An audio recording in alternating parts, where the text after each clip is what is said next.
What's going on, guys? It's me, SemiMong. We're back on Crowfall, taking a look at one of its features, the discipline features. Disciplines are like little runes that you can equip that will give you certain buffs. Now, before I go ahead and say anything more, I'd just like to say these are most likely subject to change. They're under the category of test recipes, and they only cost 1 ore to create. And for some of the buffs that you get off of these, 1 ore is just...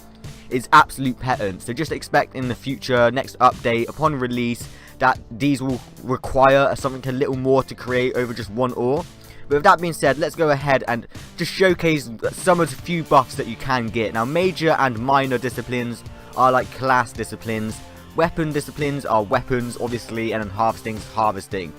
Now, if you go into the harvesting, there are a few that are connected to certain skill trees. So Gravedigger is necromancy, logger is woodcutting, mining is mining, obviously quarryman's to do with stone, and skinning is to do with skinning mobs. Now we're going to start off with the logger. Now let me give you a little bit of context. When you're harvesting, you have an ability called energetic harvesting. Obviously, you hit whatever you're harvesting, it will give you a pip. Let's use a tree for an example. Once you've got, say, 2 pips, you can activate your ability and it will give you a certain effect. Now at 2 pips, this effect is called Perspective Harvest, which increases spot weakness by 5%. So if you play Fortnite, you play Crowfall, you know, when you're harvesting something, you have a little spot that you can aim at, and it will do just extra damage to it, so it will allow you to harvest quicker. Now, Perspective Harvest just increases how many of these you get by 5%. Now, what the discipline does is adds on to this effect for a certain type of resource. So for me, I'm using the logger discipline, so it would be for cutting trees. So whenever I activate the, let's say the Perspective Harvest as an example, if I activate it now, while I've got the empowered logging discipline on, it would increase my spot weakness by 5% by the energetic harvesting, and it will increase it by 5% further because I've got empowered logging on. So against trees, I would be at 10%, but against like stone, skinning animals, etc., it'd still only be 5%. So let me just give you another example. Furious Reaping. When you activate Furious Reaping, your next pickaxe swing does insane damage. In fact, at the bottom there, it says it increases it by 40. With the empowered logging on, if I did Furious Reaping against a tree, it would do it for 70, because it would do it for the initial 40 from the energetic harvesting, and then an initial 30 from the empowered logging discipline. So it just sort of adds on to this energetic harvesting skill. Now, these aren't the only harvesting ones you can get. As I said, there are sort of ones that are linked into skill trees, necromancy, miner, etc. But you can see I've got another one here called Hoarder, and this is still under the harvesting sort of category drop down menu.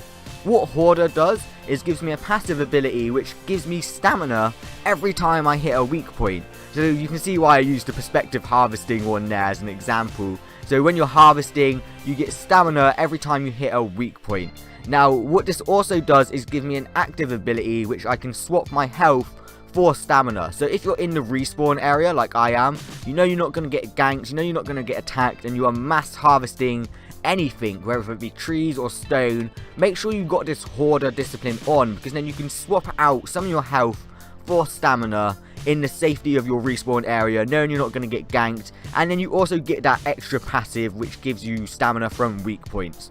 So as I said, that's just the harvesting disciplines, and some of those buffs are crazy useful for when you're starting off.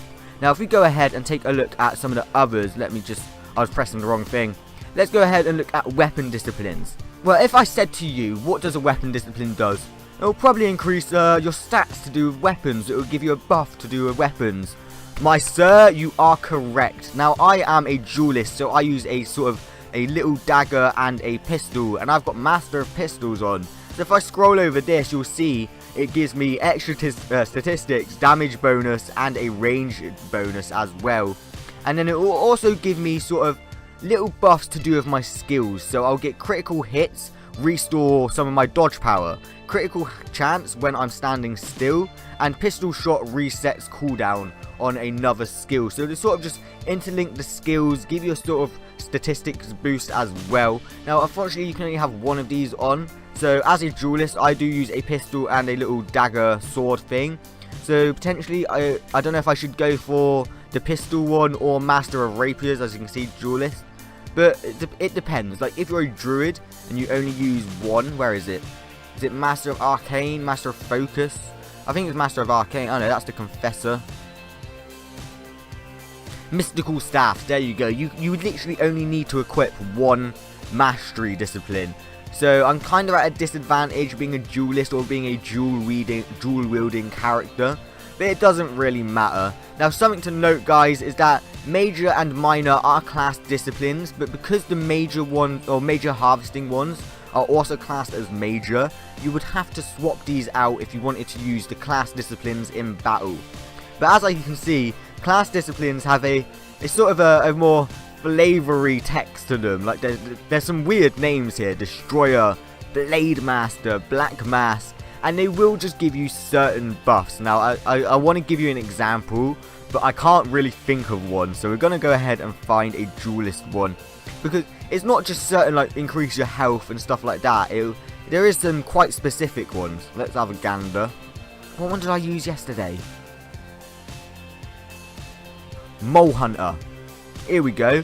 What do you think Mole Hunter would do? All it does literally is increase your chance to, I believe, find stealth targets. Yeah, stealth target users revealed. Actually, you get an ability called Flare, which allows you to reveal stealth targets, and then you get a passive ability which increases your critical chance or your critical percent rate after a stealth attack. So as a assassin or as a duelist, a character that can stealth, this will be insane. Like, it would be so worth it. Let me just go ahead and make that actually, so I'm not wasting any more ore. There we go, Black Mask. So a duelist and the assassin are sort of roguelike characters. The ranger not so much. So with the Black Mask, I'd expect to do something with stealth again. All attacks count as from behind. That is insane. So as the assassin, not the duelist I am now, as the assassin, you'll get more pips if your attacks attack from behind. So if you're attacking a target from in front, you only get 1 pip.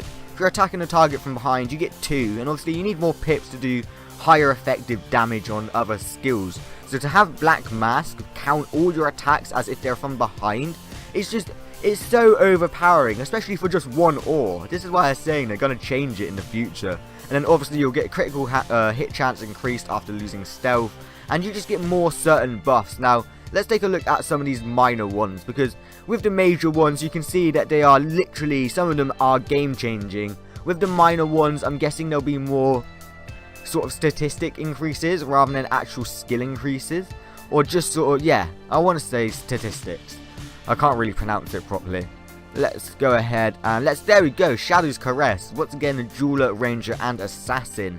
So let's go ahead and assemble this. It only gives you 1, increases health regen while you're stealth. So that's not too bad, seeing as you've got 3 minor disciplines.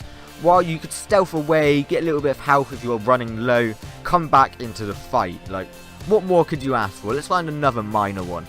There we go, there was one. Found resources. I'm gonna guess this is something to do with harvesting. Return to 2 pips on stealth. So once again, you know, like in World of Warcraft, you got the Vanish. The assassin's got that on here. It's got the ultimate ability, which allows you to return back to stealth if you get into a bit of trouble while you're in combat. To have 2 pips once you return to stealth, once again, wouldn't be that game changing, but it would be so useful. Like, you could run out of pips during the fight, you could lose a lot of health, and you could start to run away. With this on, you could return to stealth with 2 pips using your ultimate ability, and from there, because you got your 2 pips, you could stun your target, you could backstab your target, and you wouldn't have to worry. Guys, I hope some of these like sort of just examples show you what these disciplines are like.